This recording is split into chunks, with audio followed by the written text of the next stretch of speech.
Today, we are here to listen and learn about leadership and decision-making skills. Our guest for today is the respectable leader of Navotas for over 10 years. The man who uplifts and aids Navotaños mainly in health, education, livelihood, peace and order, and housing projects. In this interview, he is indeed an apt leader who will admire and acquire leadership knowledge from. Ladies and gentlemen, I am pleased to present Congressman John Ray Tiangco.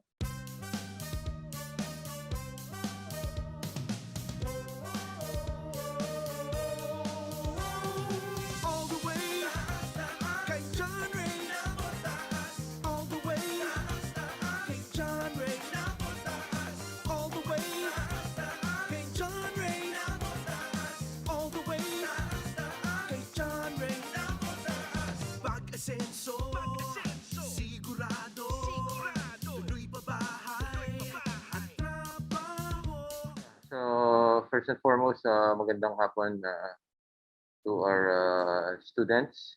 For you po, what is a leader? A leader is someone who can lead and guide people, motivating and inspiring others to get them to where they envision to be. We can all be leaders. We don't have to have positions to be leaders. Like kayo, mga students can also be leaders as long as I think the most important thing, no matter what the position or age is, you can lead yourself first before you lead others. So, considering po how you interact with your team and or community, your personality, and your strengths and weaknesses, what leadership style best describes you po? Well, I actually value the opinion of others, and I actively seek the advice. As a public servant, I believe that no one holds the or yields power over his constituents, and no one has the monopoly of ideas. So I treat my fellow Navoteños as family members, and as head of our big family, I listen to their opinions and seek their advice before making a decision. So together with we have a lot of officials, our department heads, city officials, employees, and also a lot of stakeholders. We actually endeavor to provide accountable, transparent, participative governance.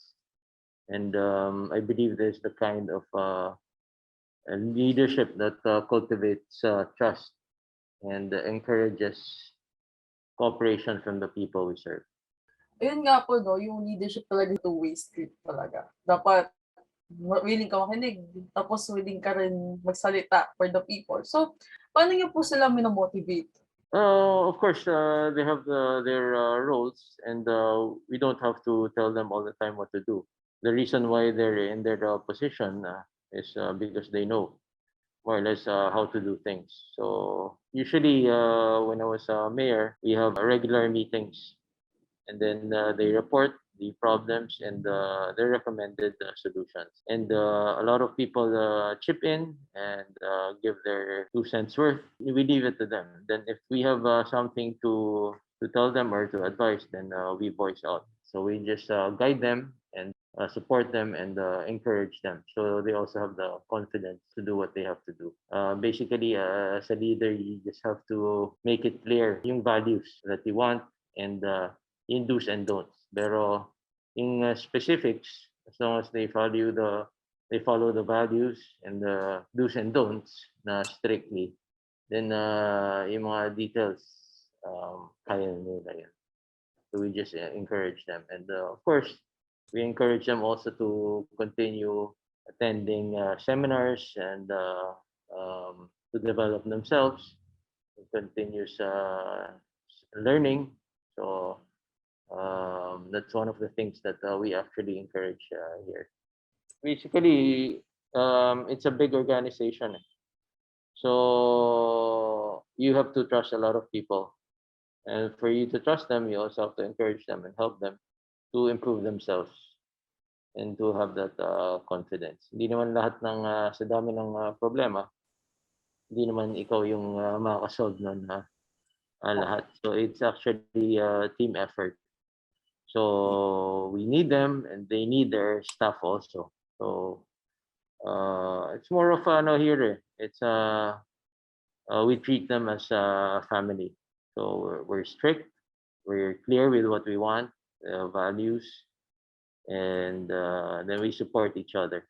Sa inyo po, how did formal education contribute to your leadership effectiveness? I think it's more of the management that helped me with the managing the city because I was initially in the business sector. Um, I never really had I'm not a lawyer. I never had a formal education geared towards being a local chief executive, but I think that's one of my advantages that I manage a corporation, and that's what I used the experience I learned there. So, yun, mas kasi sa corporate, di ba, mas may timelines, mas strict. So, we brought that here pagdating ng pag-manage ng city.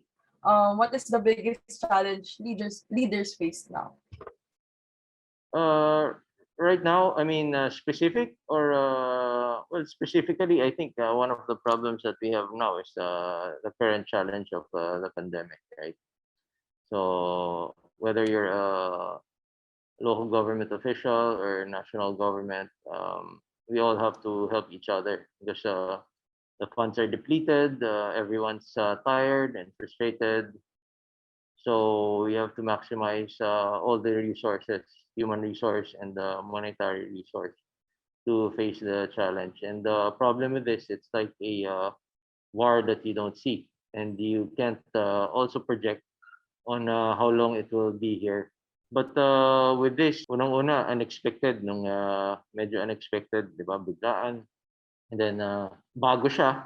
So parang everyone's studying on how to move and solve problems, and it keeps on changing. So yun, kailangan lang mabilis ka, pag mali, baguhin mo kaagad kasi wala namang magaling dito. So that's one of the challenges actually when there's something unexpected that comes. But siguro sanay na rin tayo sa government kasi usually yung mga calamities, although yung iba seasonal, yung earthquake and others, di ba?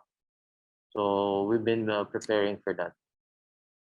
So I guess you just have to be ready all the time. I wouldn't blame people for expecting a lot.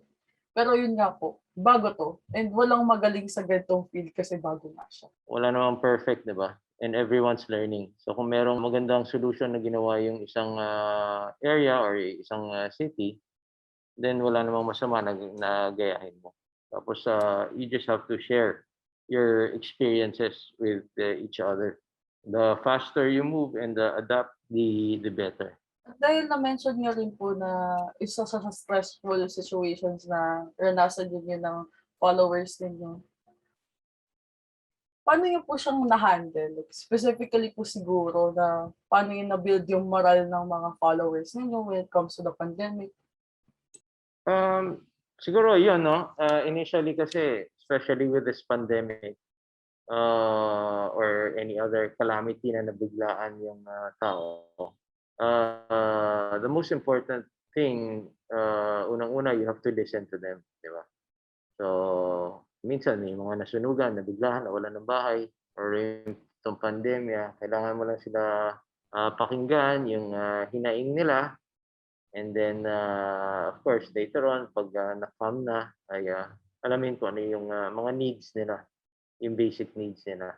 And yun, pinagtutulungan ng national government and local government na ibigay. And then later on, kailangan rin na mapaliwanagan sila na, di ba, you just have to be honest with them na ito yung kaya nating bigay. You can't overpromise kasi, under-deliver. So you just have to explain na ito yung nakayanan ng national government, kunwari pagdating sa ayuda, ito yung pinanggalingan niyan, di ba? So dapat parati tayong transparent. Ah, Hindi tayo pwedeng mangako na mangako na hindi naman natin kaya. Ayun nga po.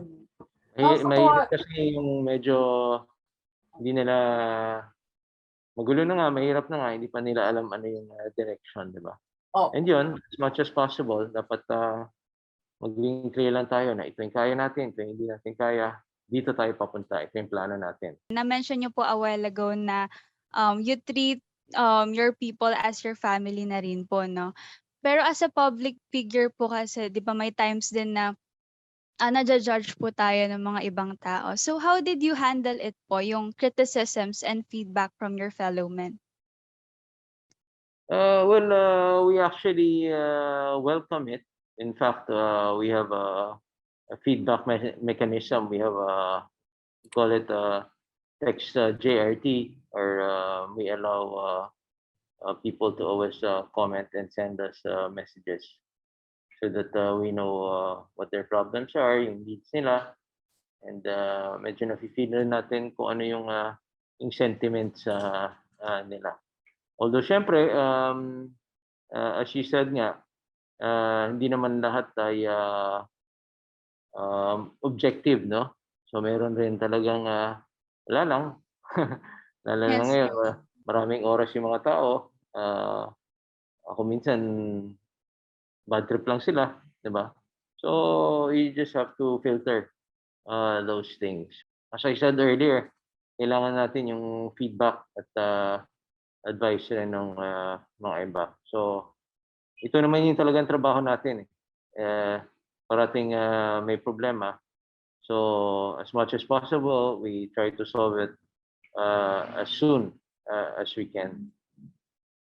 Yes po. Pero Congressman, if I may ask, was there ever a time po na you take criticisms personally po? Kung minsan merong hindi magandang mga sinasabi, lalo na siyempre alam mo naman 'pag malapit na election, di ba? Opo. So, yun nga, you just have to filter it out and check mo na lang kung objective ba yung sinasabi or hindi. So, I guess keep your focus because you can't please everyone. And as I said earlier, we treat everyone as family members. Sometimes with your decision, not everyone would be happy. So the same thing with the city. There's some decisions that will probably affect others and they won't be happy with your decision. But as long as the decision is helpful to majority of the constituents, then I guess that's the right decision. If you can't decide so that no one will get hurt or no one will feel bad, then you won't be able to do anything. Nararamdaman po namin talaga yung pagmamahal niyo sa mga Navoteños, no? Kasi nakita namin or nalaman namin yung mga developments sa City of Navotas, no? And na-mention na po natin kanina yung mga definition ng leader, yung mga immediate concern na kailangan tutukan, yung mga relevant social issues.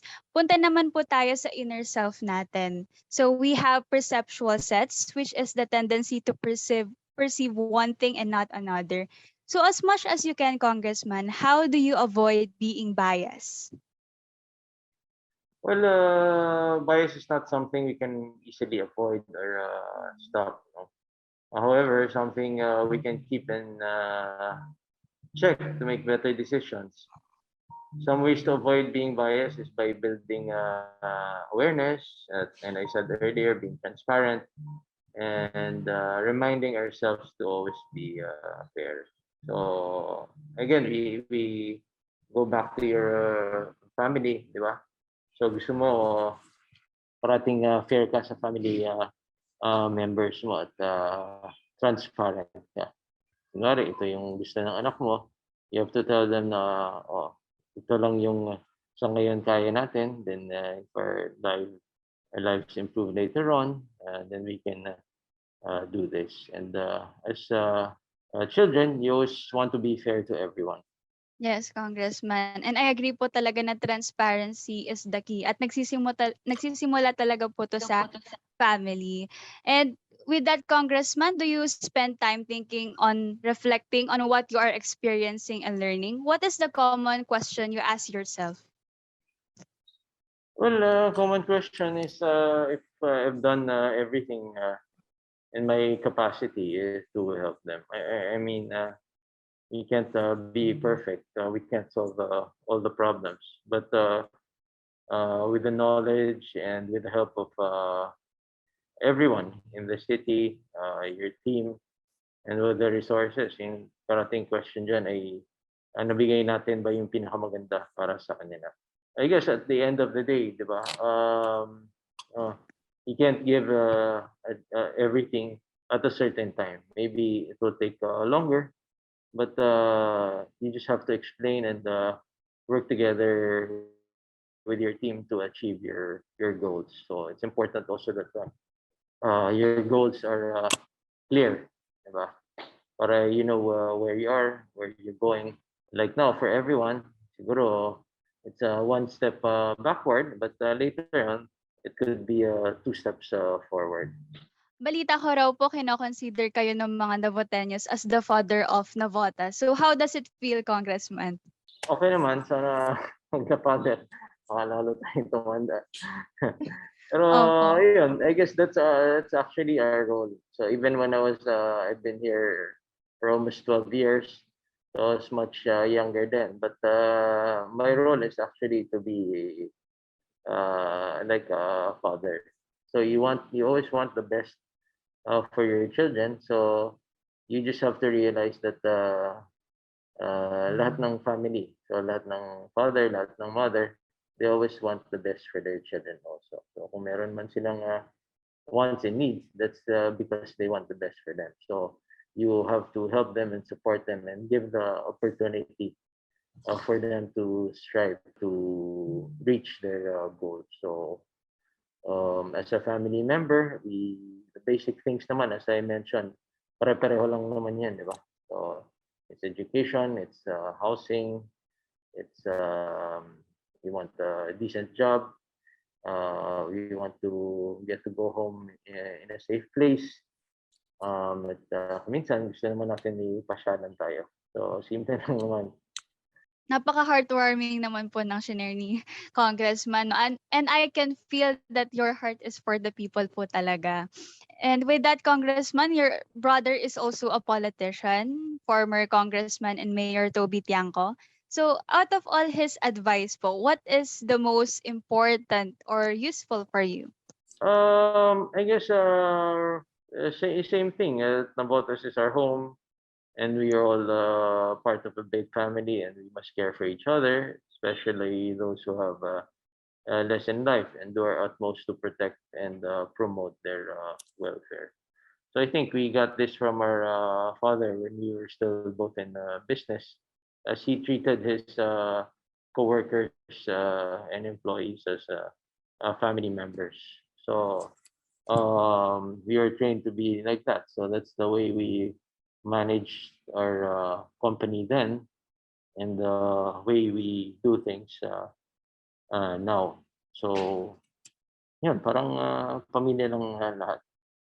So and we actually encourage yung tayo, parati natin i-encourage yung priority ng family.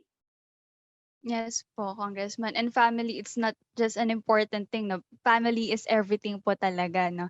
Can you give us some tips po, Congressman? Unang-una, kailangan na mag-aral kayo mabuti. You can only share and give kung ano yung kaalaman natin. Hindi natin mabibigay yung wala sa atin, di ba? So, the more knowledge we have, the more ideas we have, and that's very important. But I think the most important is we're compassionate and yung naramdaman natin yung kung ano yung nararamdaman ng constituents po natin. For me, kahit anong position, okay lang. What's important, pinakamasarap na pakiramdam yung nakakatulong ka. So, hindi important yung position, hindi important kung gano'n ka layo na narating natin. Sa tingin ko, yung important is kung ilan na ba yung na-touch natin na lives. Kasi at the end of the day, bago ka matulog, yun yung pinakamasarap na feeling. At yun yung parang feeling na gusto mo parating pakiramdam na parang you somehow you're part of something that changed the lives of your constituents or the families of your constituents. So, and then everything will just fall into place. Diba? Minsan kasi pag pinipilit mo na dapat ganito na, dapat ito na. So, for me, it didn't work that way. So what's important is you work as hard as you can so that you can help us many families or constituents, and everything will fall into place. What an inspiring tips naman po from Congressman, no? And I would have to agree po talaga, Congressman, na at the end of the day, ang pinakamahalaga talaga is yung pagtulong natin sa tao, no? And with that, Congressman, balita ko rin po na birthday niyo kahapon. So I would like to greet you a happy Thank birthday you. po. And meron din po kami ng virtual gift na inanda for you po, Congressman. And to send our deepest gratitude din po, meron kami pong virtual certificate for you po. Ayan. Meron. Ito na po, Congressman, yung virtual gift namin for you po. Na. So this certificate is awarded to Congressman Reynald Tiangco in grateful recognition for imparting his valuable insights and inspirations to the students of Far Eastern University, Manila. Given this 22nd of November 2021 at Far Eastern University, Manila, Nicanor Street, Sampaloc, Manila. So again po, happy birthday. Happy birthday Salamat. po. Happy birthday po. Happy birthday po. Maraming salamat. Birthday po. Good luck sa inyo. Kaya niyo yan. Thank you very much po. And we are so much grateful po na na-interview po namin kayo. Ayan. Okay, so I hope it helps. Saka sana pumasa kayo. Sana pumasa kayo. Sana pumasa kayo. Sana pumasa kayo. All the way